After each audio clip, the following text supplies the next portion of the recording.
Hello everyone, good morning to all of you. आप सभी लोग कैसे हैं? आई होप आप सभी लोग बहुत अच्छे होंगे, राइट? है ना? तो चलिए हम अपना लेक्चर स्टार्ट करते हैं बिना किसी देरी के, है ना? तो समीक्षा इंस्टीट्यूट पर आपका वेलकम है। ये हमारी जो बायोलॉजी है, बायोलॉजी क्लासेस चल रही हैं, साइंस का जो की पोर्शन है बायोलॉजी, और जिसको हम अभी स्टडी कर रहे हैं, राइट? तो अभी तक की क्लास में हमने देखा सेल ना, स्टार्टिंग से बेसिक हमने सेल के बारे में स्टडी किया। Cell organelles, right and nucleus, cell wall, right. And जो प्लांट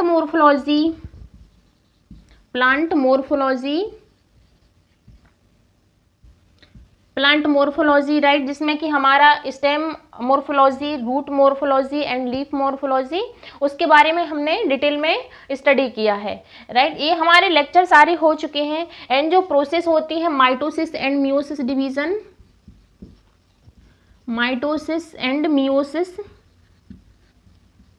मियोसिस जो डिवीजन रहता है सेल डिवीजन का, राइट, सेल डिवीजन। तो ये जो सारे टॉपिक्स हैं हमने बेसिक डिटेल में डिस्कस किए हुए हैं, जो कि हमने थ्रू स्ट्रक्चर के थ्रू हमने इसको समझने की कोशिश की है, डायग्राम्स के थ्रू इनको स्टडी किया है, राइट। डायग्राम्स के थ्रू सारे जो टॉपिक हैं वो हमने डायग्राम्स के थ्रू स्टडी करने की कोशिश की है, फुल उसके डायग्राम्स के थ्रू स्टडी की है, राइट। नेक्स्ट जो हमारा लेक्चर है वो है हमारा evolution of life on the earth, right. कि जो लाइफ है एक्चुअली जिसके बारे में हम स्टडी करते हैं, हम अपनी लाइफ के बारे में देखें तो ये इसका ओरिजिन कैसे हुआ है, इवोल्यूशन कैसे हुआ है। जो हम अभी इतने मॉडिफाइड एनिमल है, ह्यूमन बीइंग का अगर एग्जाम्पल लें या फिर अदर एनिमल का एग्जाम्पल लें, तो इतना मॉडिफाइड जो ऑर्गेनिज्म है या एनिमल है कैसे बना, है ना। कि मतलब लाइफ अर्थ पर कैसे आई, है ना, किन किन रीजन्स की वजह से जो है लाइफ है उसका इवोल्यूशन हुआ है। तो उसके बारे में हम आज स्टडी करेंगे, evolution of life on earth, है ना। तो अर्थ पर लाइफ कैसे ओरिजिनेट हुई उसके बारे में वेरियस साइंटिस्ट के द्वारा वेरियस थ्योरीज दी गई, राइट। वेरियस थ्योरीज दी गई, उनमें से एक है जिन्होंने सबसे पहले एक जो लाइफ की थ्योरी दी थी कि लाइफ कैसे ओरिजिनेट हुई, तो वो है लुईस पाश्चर।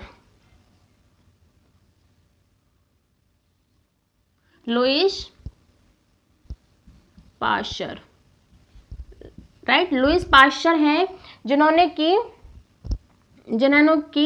जो थ्योरी है ओरिजिन की थ्योरी दी थी, है ना। तो इन्होंने बोला था कि जो लिविंग मैटर है ना, लिविंग मैटर वो नॉन लिविंग थिंग्स से आता है। नॉन लिविंग थिंग्स रहती है उनसे जो लिविंग मैटर जनरेट होता है, राइट। कुछ जैसे नॉन लिविंग थिंग्स में आ जाते हैं हमारे बहुत सारे मिनरल्स वगैरह आ जाते हैं, राइट, मिनरल्स चीज़ें आ जाती हैं। तो वहाँ से इन्होंने बोला कि नॉन लिविंग थिंग्स से लिविंग थिंग्स आती हैं, राइट। तो इन्होंने क्या बोला, लिविंग थिंग्स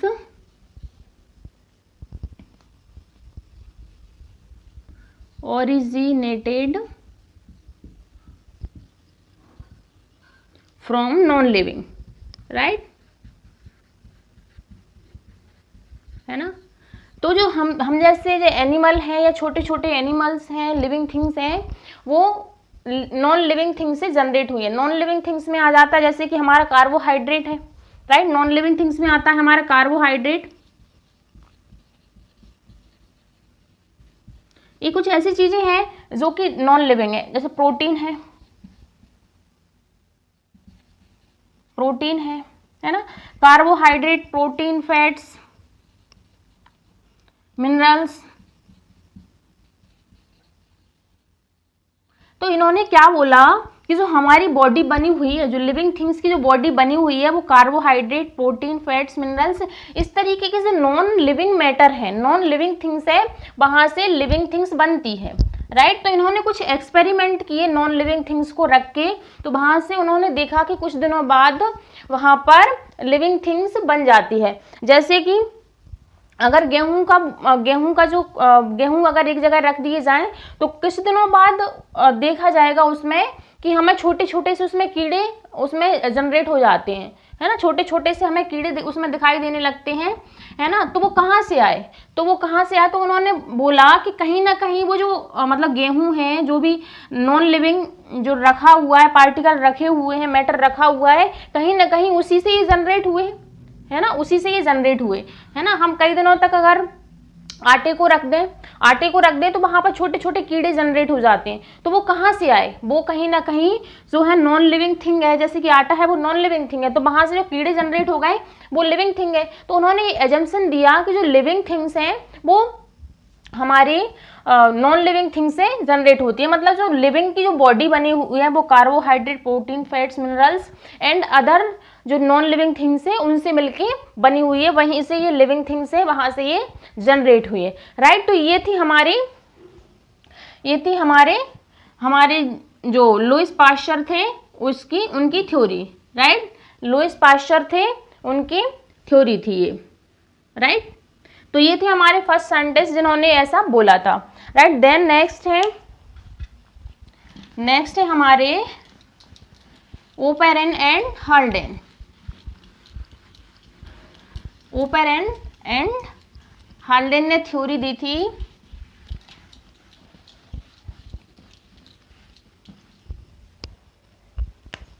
ओपेरन एंड हॉल्डेन ने थ्योरी दी थी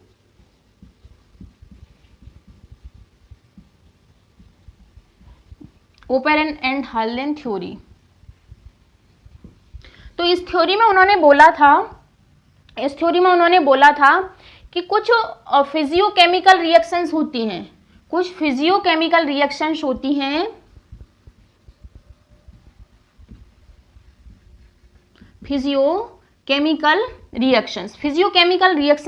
हैं, जिससे कि जो छोटे छोटे मॉलिक्यूल्स होते हैं, तो फिजियोकेमिकल रिएक्शंस होती है किसमें, जो छोटे छोटे एटम रहते हैं, छोटे छोटे पार्टिकल, मतलब किसी भी मैटर का सबसे छोटा पार्टिकल, उसे हम क्या बोलते हैं, एटम बोलते हैं, है ना। तो ये एक एटम मिलके क्या बना लेता है, मॉलिक्यूल, है ना। बहुत सारे एटम मिलके क्या बना लेते हैं, मॉलिक्यूल्स, राइट। तो ये एटम में फिजियोकेमिकल रिएक्शंस हुई जिससे कि मॉलिक्यूल्स बना, है ना, जिससे कि मॉलिक्यूल्स बने। तो क्या है कि सिंपलेस्ट कंपाउंड है उससे कॉम्प्लेक्स कंपाउंड का फॉर्मेशन हुआ, है ना। सिंप्लेक्स मतलब सिंपल कंपाउंड से क्या बना, कॉम्प्लेक्स कंपाउंड,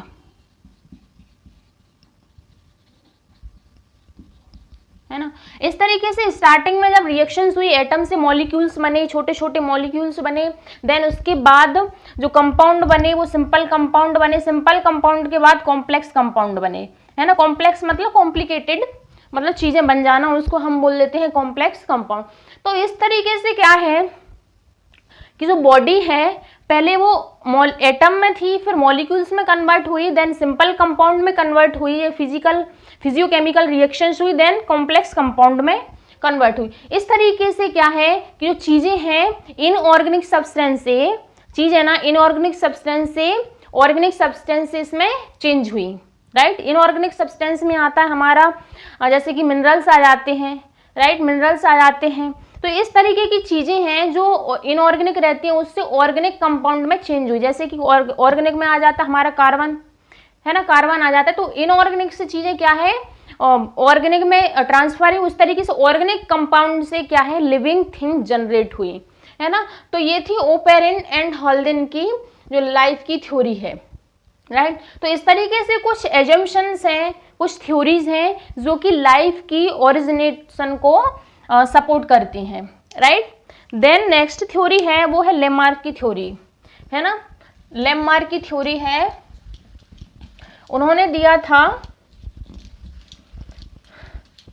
कि जो थिंग है, जो ऑर्गन्स हैं, वो क्या है, इवॉल्व करते हैं। ऑर्गन्स हैं, ऑर्गन मॉडिफाइड होते रहते हैं, है ना। अगर उनका यूज़ हो, अगर उनका कंटिन्यूस यूज़ होता है तो वो डेवलप होते हैं। कोई भी ऑर्गन है, कोई भी थिंग है, लिविंग थिंग है, अगर उसका यूज़ नहीं होता है तो वो डीजनरेट हो जाती है, वो चीज़ डीजनरेट हो जाती है। किसने ये थ्योरी दी थी? लेमार्क ने। लेमार्क ने बोला था, उन्होंने जो थ्योरी दी थी बोले तो यूज एंड डिसयूज की, यूज एंड डिसयूज, है ना, use and disuse of organs, use and disuse of organs. तो उन्होंने बोला था कि जो लिविंग थिंग्स है ना, लिविंग थिंग्स के जो ऑर्गन्स रहते हैं, अगर उसको यूज किया जाए, अगर ऑर्गन्स का यूज हो प्रॉपर तरीके से, उनमें मॉडिफिकेशन हो जाता है, मॉडिफिकेशन हो जाता है। और अगर इनका डिसयूज कर दे, मतलब यूज ना हो, तो ये क्या हो जाएगा? डीजनरेट हो जाएंगे। डीजनरेट मतलब कि खत्म हो जाएंगे। जैसे कि माना जाता है ना, कि हमारी जो ह्यूमन है, ह्यूमन की पहले पूंछ हुआ करती थी, टेल हुआ करती थी, लेकिन क्या है, इसका कुछ यूज नहीं था, है ना। काफी दिनों तक, काफी जो ईयर्स तक इसका कोई यूज नहीं किया ह्यूमन ने, जिसकी वजह से क्या है, ह्यूमन की जो टेल है वो डीजनरेट हो गई, है ना, डीजनरेट हो गई है। जैसे कि बंदर है, मंकी है, उनकी पूंछ होती है, टेल होती है, इसी तरीके से ह्यूमन की भी हुआ करती थी, लेकिन हमने उसको यूज नहीं किया, जिसकी वजह से ये डीजनरेट हो गई है ना। और इसी तरीके से यूज में देखते हैं, जो जिराफ है, जिराफ की जो नेक है बहुत ही लॉन्ग होती है। वो क्यों होती है? क्योंकि उसको ज़रूरत थी उसको अपना फूड बनाने की, मतलब बड़े बड़े जो प्लांट रहते हैं उस पे, उससे वो मतलब अपना फूड बनाने के लिए उसने अपनी नेक को यूज़ किया, जिसकी वजह से क्या है, उसकी जो नेक है उसमें मॉडिफिकेशन हो गया, वो काफ़ी लॉन्ग हो गई, राइट। तो इस तरीके से क्या है, उसकी जो जीन है, मतलब उसके जो मॉडिफिकेशन जो भी हुआ, फिर उसके जो मॉडिफिकेशन रहता है वो नेक्स्ट जनरेशन में ट्रांसफ़र हो जाता है, नेक्स्ट जनरेशन में ट्रांसफ़र हो जाता है। इससे क्या है कि जो जिराफ की जो नेक है वो डे टू डे उसमें इवोल्यूशन हुआ, वो काफ़ी वो लॉन्ग हो गई, है ना। तो ये होता है यूज़ एंड डिसयूज़ वाले जो एजम्पशन रहता है, राइट। तो इन्होंने ये बोला कि अगर हम किसी चीज़ को यूज़ करते हैं तो वो मॉडिफिकेशन हो जाता है, अगर उसको यूज़ ना करें काफ़ी साल तक तो वो चीज़ ख़त्म हो जाती है।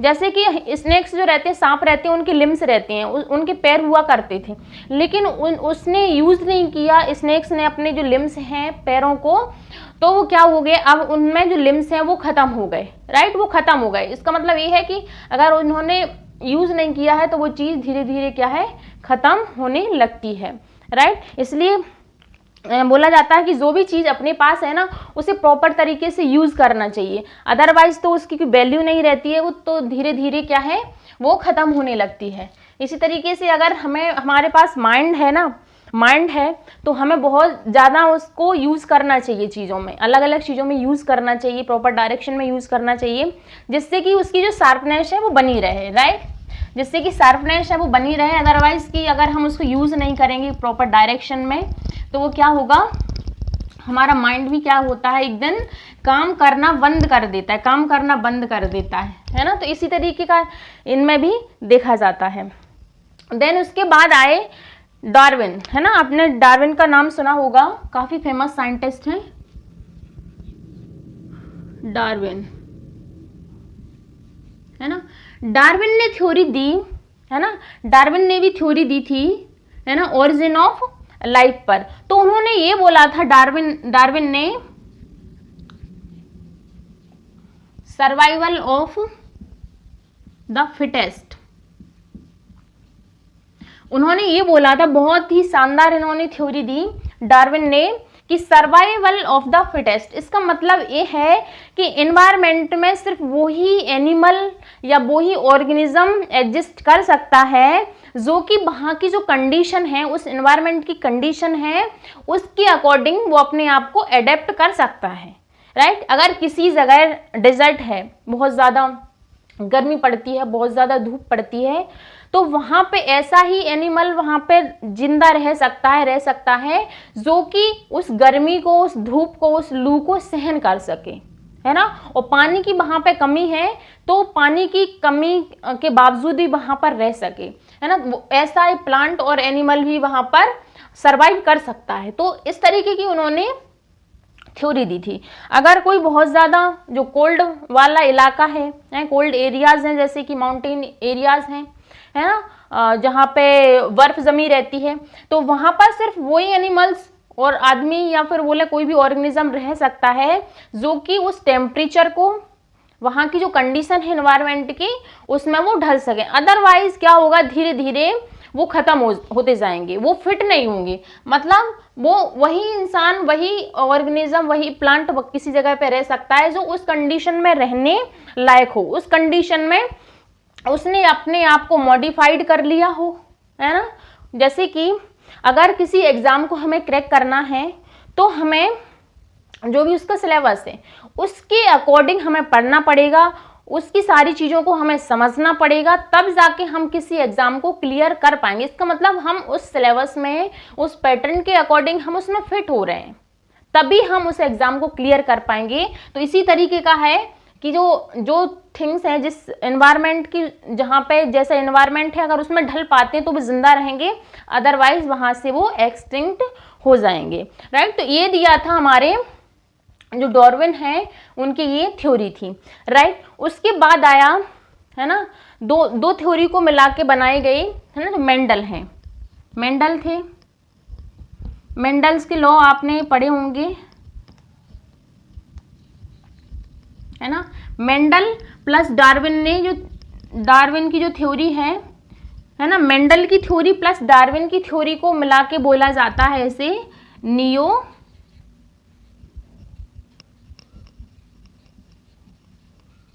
डार्विनिज्म।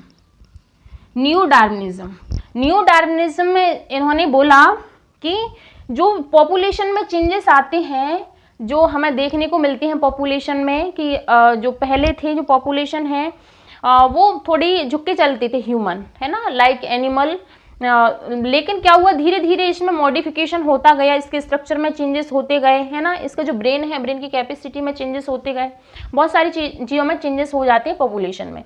तो ये चेंजेस आते हैं, वो आते हैं जीन में चेंजेस होने की वजह से। जीन वर्ड जो है ना, जीन के बारे में हमने पहले स्टडी किया था कि जीन क्या होता है। जहां पर जेनेटिक मटेरियल, जिस क्रोमोसोम्स के सेगमेंट पर जेनेटिक मटेरियल होता है जो कि एक जनरेशन से दूसरी जनरेशन में ट्रांसफर होता है, उसे हम क्या बोलते हैं, जीन। तो जीन में वेरिफिकेशन होने के बाद, जीन में चेंजेस होने की वजह से ही जो पॉपुलेशन है, पॉपुलेशन में वेरिएशंस आते हैं,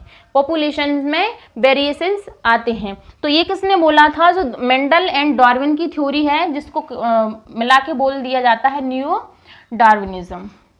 तो इन्होंने ये थ्योरी दी थी किसकी, जो जीन है, जीन की चेंजेस होने की वजह से जो नेक्स्ट जनरेशन है, पॉपुलेशन में चेंजेस आते हैं, है ना। तो ये कुछ थ्योरी थी हमारे evolution of life on the earth, मतलब लाइफ कैसे जनरेट हुई, राइट। तो एक आपको एक ओवरव्यू मिला, है ना, जो भी थ्योरी है उसका आपको ओवरव्यू मिला, है ना। तो ये था हमारा इवोल्यूशन, राइट, है ना। तो साइंस यहाँ पर आपको बहुत ही डीपली पढ़ाई जा रही है, जो कि आपको MPPSC मेंस लेवल तक की जो सारे टॉपिक हैं वो आपको कवर कराए जाएंगे, सारे टॉपिक्स हैं वो आपको कवर कराए जाएंगे, राइट। तो ये कुछ रहता है हमारा इवोल्यूशन, है ना, इवोल्यूशन। तो इसकी कुछ एविडेंसेस भी हमको मिले हुए हैं, कि एविडेंस हमें क्या मिले हुए हैं जिसके अकॉर्डिंग हम बता सकें कि जो ऑर्गेनिज्म हैं उनमें इवोल्यूशन हुआ है, ऑर्गेनिजम्स हैं उनमें इवोल्यूशन हुआ है ना। तो जैसे कि कुछ हमें ऑर्गन्स हमें देखने को मिलते हैं, ऑर्गन्स की स्टडी की जाती है, जो कि क्या है, किसी अदर ऑर्गेनिज्म में उसका जो स्ट्रक्चर सेम है, मतलब कई ऑर्गेनिजम्स में क्या होता है, किसी चीज़ का स्ट्रक्चर सेम रहता है और फंक्शन अलग अलग होता है। देन कुछ में क्या होता है, फंक्शन सेम रहता है और स्ट्रक्चर अलग अलग होता है। इसके अकॉर्डिंग क्या है, जो ऑर्गन्स हैं उनको कुछ डिवाइड किया गया, जैसे होमोलोगस ऑर्गन, है ना, एनालॉगस ऑर्गन एंड कुछ कनेक्टिंग लिंक्स हैं, है ना, कुछ कनेक्टिंग लिंक्स हैं, है ना, जिनको हम एग्जाम्पल के थ्रू स्टडी करेंगे, और राइट, जो मैं यहाँ पर बता रही हूँ ये कुछ डीप लेवल की साइंस है, है ना, जिसमें कि कुछ टेक्निकल जो वर्ड रहते हैं वो इंक्लूड रहते हैं, है ना, तो उनको आपको समझना होगा, राइट। तो इस तरीके से हम धीरे धीरे करके अपनी बायोलॉजी को कंप्लीट करेंगे। उसके बाद हम अपनी फिजिक्स की स्टडी करेंगे एंड केमिस्ट्री की भी स्टडी करेंगे, राइट। तो इस तरीके से जो हमारी साइंस है वो चल रही है। तो ये जो प्लेटफॉर्म है ये है समीक्षा इंस्टीट्यूट का,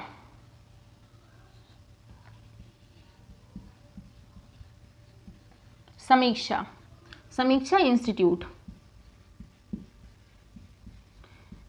इंस्टीट्यूट इसका यूट्यूब चैनल है ना, इसका यूट्यूब चैनल है जिसको आप इसको ज्वाइन कर सकते हैं, राइट। इस चैनल को सब्सक्राइब कर सकते हैं बायोलॉजी क्लासेस देखने के लिए, है ना। तो जिस पर की सारी जो वीडियोस हैं वो अपलोड कर दी जाती हैं, जो भी टॉपिक्स रहते हैं उनको अपलोड कर दिया जाता है ना। तो ये रहता है हमारा, यहाँ पर जो मैं क्लास ले रही हूँ अभी साइंस की ले रही हूँ, इसके बाद आपको आगे चल के आपको इस तरीके से क्लासेस आपको मिलती रहेंगी, है ना। और जो बायोलॉजी है, बायोलॉजी के बाद फिजिक्स, देन केमिस्ट्री, और उसके बाद हमारे टेक्नोलॉजी वाला पार्ट रहता है, उसको हम स्टडी करेंगे। और यहाँ पर जो स्टडी है वो डायग्राम्स के थ्रू हम करते हैं। मेरा पर्पज़ यही रहता है कि आपको चीज़ें रटाई ना जाए, मतलब रटाने के अलावा जैसे चीज़ों को रट लिया जाता है स्टेटमेंट बेस, है ना, स्टेटमेंट बेस, इससे क्या होता है चीज़ें हमें याद नहीं रहती, इससे क्या होता है चीज़ें हमें याद नहीं रहती है। तो हम क्या करते हैं, फंक्शन, डायग्राम, पार्ट्स, बॉडी के पार्ट्स, सारी चीज़ों को हम डायग्राम्स के थ्रू स्टडी करेंगे, है ना, सारी चीज़ों को हम डायग्राम्स के थ्रू स्टडी करेंगे विद डायग्राम। तो उससे क्या होता है कि साइंस सब्जेक्ट है वो हमें समझ में आता है, अदरवाइज तो हम साइंस को नहीं समझ पाते हैं, क्योंकि हमारी डे टू डे लाइफ हमें देखने को तो मिलती नहीं है ना। जो कोई हमारी सेल में अगर कोई रिएक्शन चल रही है, हमारी सेल है ना, जिसका स्ट्रक्चर कुछ तरीके से रहता है, अब वो ये हमें देखने को तो मिलता नहीं है जो हमें अपनी नेक्ड आई से देख सकें, है ना, डे टू डे लाइफ में। तो इसको क्या है, हमें डायग्राम से थ्रू ही इसको स्टडी करना होता है, इसके ऑर्गेनल्स को। ये एक डायग्राम्स क्या रहता है, एक अजम्पशन रहता है, एक डायग्राम रहता है जो कि क्लियर कट इमेज देता है, जिसकी वजह से हम चीज़ों को मेमोराइज अच्छे से कर सकते हैं, है ना। तो इसलिए यहाँ पर जो स्टडी की जाती है वो डायग्राम्स के थ्रू स्टडी करने की कोशिश की जाती है। और एग्जाम में भी अगर हम एक डायग्राम बना के अगर किसी चीज़ को अगर समझा दें, है ना, उसके पार्ट्स, फंक्शन, तो हमारा वो क्वेश्चन का आंसर बहुत ही इफेक्टिव रहता है ना, इस तरीके से, और वो एग्जामिनर को भी समझ में आता है। तो ये कुछ हमारी रहती है डीप लेवल की स्टडी, और ये किसी भी एग्ज़ाम को क्लियर करने में ये आपका लेक्चर हेल्प करेगा, हाँ, है ना। यहाँ तक जो हमारा MPPSC है, MPPSC mains, MPPSC pre and other exams जो रहते हैं जिसमें साइंस इंक्लूड है, तो वो सभी लोगों को ये चीज़ बेनिफिशियल होगी, राइट। तो इस तरीके से रहेगा हमारा लेक्चर, है ना।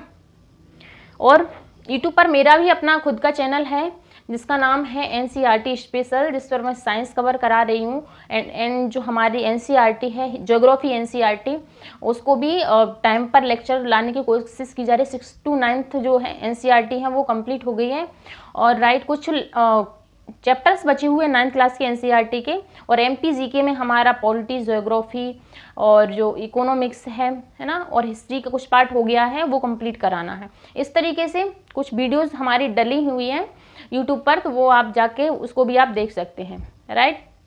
और यहाँ पर समीक्षा पर आपको ये जो साइंस है वो आपको पढ़ाई जा रही है, राइट। समीक्षा पर आपको ये कंप्लीट कराई जा रही है ना। इसके लेक्चर्स आपको देखने को मिलते रहेंगे, राइट, है ना। तो इसके बाद हम स्टडी करेंगे, है ना, हम चैप्टर 22 टॉपिक 22 स्टडी कर रहे हैं काफ़ी डीपली। तो आपको ये सारे लेक्चर्स आपको मिलते रहेंगे कंटिन्यूसली, राइट, है ना। तो चलिए फिर आगे की स्टडी को हम कल कंटिन्यू रखेंगे, तो है ना, फिर मिलते हैं नेक्स्ट क्लास में। Thank you to all of you.